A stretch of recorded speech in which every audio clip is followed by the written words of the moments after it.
Assalamualaikum warahmatullahi wabarakatuh. Pada video kali ini saya akan membahas terkait algoritma dan bilangan bulat. Nah, di sini yang pertama itu terkait bilangan bulat. Di sini diberikan definisi terkait bilangan bulat, yaitu bilangan yang tidak mempunyai pecahan desimal. Mungkin teman-teman semua di sini udah tahu bilangan bulat itu seperti apa. Dan yang akan menjadi titik poin kita di sini sendiri itu kita akan bahas mengenai sifat pembagian pada bilangan bulat. Nah, di sini ada definisi, misalkan A dan B adalah dua buah bilangan bulat dengan syarat A itu tidak sama dengan 0. Kita menyatakan bahwa A habis membagi B jika terdapat bilangan bulat C sedemikian sehingga B itu sama dengan A kali C. Jadi di sini ada notasinya sendiri. A itu habis membagi B jika B itu sama dengan A dikali C. Dengan ketentuan C itu adalah anggota bilangan bulat sendiri dan A itu tidak boleh sama dengan 0. Nah, contohnya seperti ini. Jika kita memiliki bilangan bulat contohnya adalah 4 dan 2, maka kita bisa menulis A habis membagi B atau 2 habis membagi 4. Karena apa? Karena di sini bisa kita buat ke dalam bentuk 4 sama dengan 2 kali 2. Jadi ada bilangan C. Bilangan C-nya sendiri adalah 2. Jadi 2 itu habis membagi 4. Seperti halnya kalau misalnya kita punya bilangan bulat 5 dan 2, maka di sini bisa dikatakan bahwa 2 tidak habis membagi 5. Karena apa? Karena 5 dibagi 2 itu hasilnya bukan bilangan bulat sendiri, tapi kalau misalnya kita dalam bentuk bilangan bulat maka hasilnya adalah 2,5 ya. 2,5 dan 2,5 itu bukan bilangan bulat. Nah, di sini dia hasilnya jika 5 dibagi 2 itu hasilnya kan 2 dan bersisa 1. Jadi masih ada sisa. Maka di sini dikatakan bahwa 2 tidak habis membagi 5. Tuh. Oke. Selanjutnya ini teorema 1. Di sini di teorema 1 dikatakan, misalkan M dan N adalah dua buah bilangan bulat dengan syarat N-nya itu harus lebih besar dari 0. Jika M dibagi dengan N, maka terdapat dua buah bilangan bulat unik Q dan R, sedemikian sehingga M sama dengan N kali Q plus R, dengan R-nya itu harus lebih besar atau sama dengan 0 dan tidak boleh lebih kecil dari N. Artinya R-nya tidak boleh bilangan negatif. Nah, teorema ini biasa disebut sebagai teorema Euclid.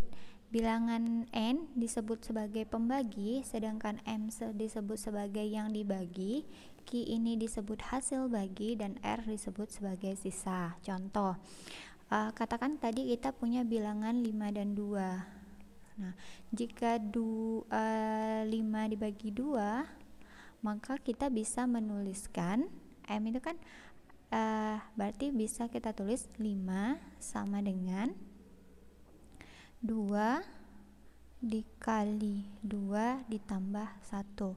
Nah, di sini 5 adalah M, 2 ini adalah N, ini adalah Q, dan ini adalah R atau sisa. Nah, ada dua notasi yang digunakan untuk mengekspresikan hasil bagi dan sisa dengan menggunakan operator modulo dan operator div. Jadi kalau kita menggunakan operator div, maka Q sama dengan M div N. Maka bisa kita tuliskan kalau 5 dan 2 tadi adalah 2 Q hasil baginya kan 2 sama dengan M-nya 5 berarti 5 div N-nya adalah pembagi div 2. Tapi kalau dengan modulo di sini lebih menekankan kepada sisa pembagian. Jadi karena sisa pembagiannya 1, maka 1 sama dengan 5 modulo 2. Jadi kalau misalnya ada tulisan seperti ini, kita udah tahu 5 dibagi 2 bersisa 1. Oke, itu untuk teorema yang pertama. Nah, di sini kita berikan beberapa contoh terkait penulisan modulo dan div. Di sini dikatakan ada 1987, jika dibagi dengan 97 memberikan hasil bagi yaitu 20 dan sisa 47, ya kan? Jadi kalau kita tuliskan ke dalam bentuk hasil bagi tadi, jadi 1987 sama dengan 97 dikali 20 plus 47, artinya ini adalah M, ini adalah N, ini adalah Q, dan ini adalah R atau sisa pembagian. Jika kita ingin menuliskan ke dalam bentuk div, maka 1987 div 97 sama dengan 20. Jadi di sini bisa kita ketahui bahwa 1987 itu dibagi dengan 97 itu memberikan hasil 20. Sementara kalau kita tuliskan ke dalam bentuk modulo, maka 1987 modulo 97 sama dengan 47. Artinya apa? Artinya 1987 dibagi dengan 97 itu menghasilkan sisa yaitu sebesar 47. Nah, di sini kita ada sebuah bilangan yaitu negatif 22. Jika dibagi dengan 3 maka dituliskan sebagai berikut. Jadi negatif 22 sama dengan 3 dikali negatif 8 plus 2. Kenapa di sini negatif 8 plus 2? Kenapa tidak negatif 7 plus negatif 1? Nah, seperti teorema tadi, R itu tidak boleh bilangan negatif. Maka di sini kita mengambil R itu harus positif. Maka di sini bisa kita tuliskan negatif 22 sama dengan 3 dikali negatif 8 plus 2. Jadi kan kalau 3 dikali negatif 8 itu kan hasilnya negatif 24. Negatif 24 ditambah 2 kan hasilnya negatif 22. Gitu. Jadi penulisan seperti ini dianggap salah karena R tidak memenuhi syarat ini. Gitu. Tapi kalau misalnya R-nya 0 boleh nggak? Boleh, karena masih memenuhi syarat di sini. R itu harus lebih besar atau sama dengan 0. Itu untuk penulisan di penulisan dalam bentuk hasil bagi seperti ini. Jadi hati-hati nanti pada saat memang bilangan itu adalah bilangan negatif. Tapi kalau misalnya bilangan itu bilangan positif itu masih mungkin kesulitannya lebih mudah ya. Jadi tidak terlalu. Tapi kalau misalnya bilangannya bilangan negatif, maka harus hati-hati di bilangan negatif. Jadi harus perhatikan syarat untuk R-nya sendiri. Oke. Nah, di sini kita masuk ke pembagi bersama terbesar. Di sini didefinisikan sebagai, misalkan A dan B itu adalah dua buah bilangan bulat tidak nol. Ingat, ini adalah dua buah bilangan tidak nol. Pembagi bersama terbesar dari A dan B adalah bilangan bulat terbesar D, sedemikian sehingga D habis membagi A dan D habis membagi B. Dalam hal ini kita menyatakan bahwa PBB A dan B itu adalah D. Jadi kalau ada sebuah bilangan yang habis membagi dua buah bilangan yang lain, maka dikatakan bahwa bilangan itu merupakan PBB dari bilangan tersebut. Contoh 4 dan 8. Nah, 4 dan 8 ini PBB dari 4 dan 8 itu berapa? Nah, kalau misalnya kita ambil 4 habis membagi 4.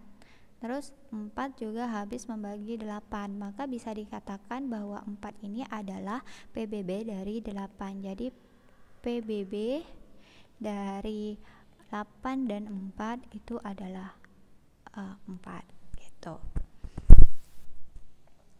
Teorema 2, misalkan A, B dan C adalah bilangan bulat. Jika C adalah PBB dari A dan B, maka C itu akan habis membagi A plus B. Jika C adalah PBB dari A dan B, maka C itu akan habis membagi A dikurang B. Dan jika C habis membagi A, maka C juga habis membagi A kali B. Jadi ini bisa dicontohkan seperti tadi. Kalau di sini kita katakan ada bilangan 4 dan 8 dan C-nya itu adalah 4, maka 4 itu juga akan habis membagi 4 plus 8. Jadi kan 4 plus 8 itu kan 12. 12 dibagi 4 itu kan habis ya. Jadi itu jadi 4 ini juga habis membagi penjumlahan dari dua buah bilangan tersebut, pengurangannya dan perkaliannya gitu. Oke.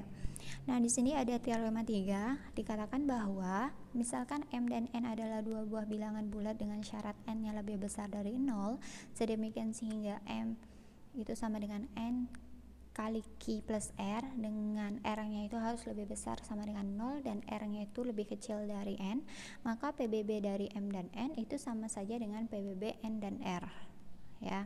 Nah, di sini ada contoh. Di sini jika 80 dibagi dengan 12 memberikan hasil 6, maka dan sisa 8 atau 80 sama dengan 12 dikali 6 plus 8. Menurut teorema tadi, itu PBB dari 80 dan 12 itu sama saja dengan PBB 12 dan 8. Jadi kalau misalnya ini kan tadi kan 80 sama dengan 12 kali 6 plus 8. Maka di sini bisa dikatakan PBB 80,12, 80 dan 12 itu sama saja dengan PBB dari, kita ambil N-nya yaitu 12, sisanya berapa? Sisanya 8, berarti 12,8. Kan di sini NR, di sini MN, berarti NR. Ini yang dibagi, ini pembagi, ini sisa, ya kan? Ini yang dibagi, sedangkan N ini adalah pembagi. Oke, ini sisanya. Oleh karena itu, setelah ini kan 12 dan 8, berarti kita bisa tulis 12 itu sama dengan, kalau 12 per 8 hasilnya berapa? Hasilnya adalah 1 dengan sisa 4. Kalau seperti itu bisa kita tuliskan PBB-nya. PBB dari 12 dan 8 itu sama dengan PBB NR ya, 8 dan 4. Tuh, seperti itu. Nah, sekarang ini 8 dan 4, berarti 8 itu sama dibagi 4 hasilnya berapa? Hasilnya kan 2, sisanya adalah 0. Maka di sini bisa dikatakan PBB dari 8 dan 4 itu sama saja dengan PBB dari 4 dan 0. Nah, kalau udah seperti ini berarti PBB-nya sendiri, PBB untuk 80 dan 12 itu sendiri adalah 4. Karena kita di sini berhenti di PBB 4 dan 0. Jadi kalau 4 dan 0 itu kalau udah dengan bilangan 0 otomatis PBB dari bilangan itu adalah 4. Tuh.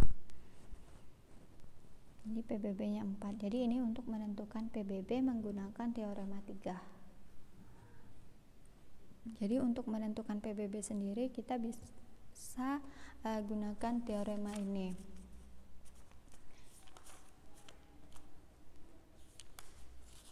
Oke. Mungkin sebagai contoh kita ambil beberapa bilangan.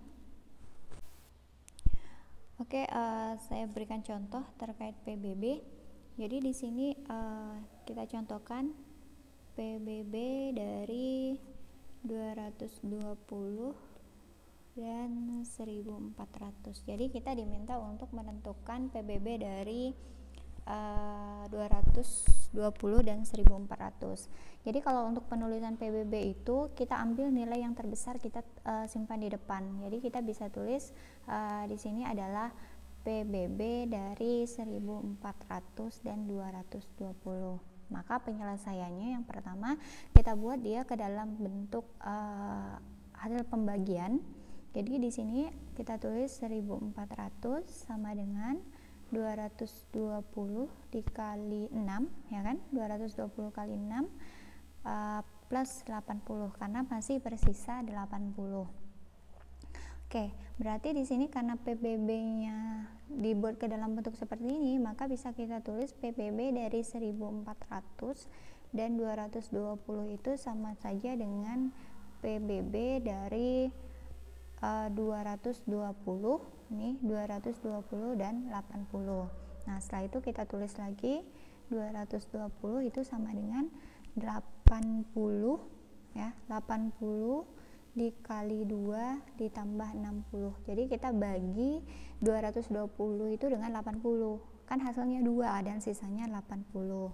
Maka bisa kita tulis PBB dari 220 sama dengan 80 itu sama saja dengan PBB dari 80 dan 60.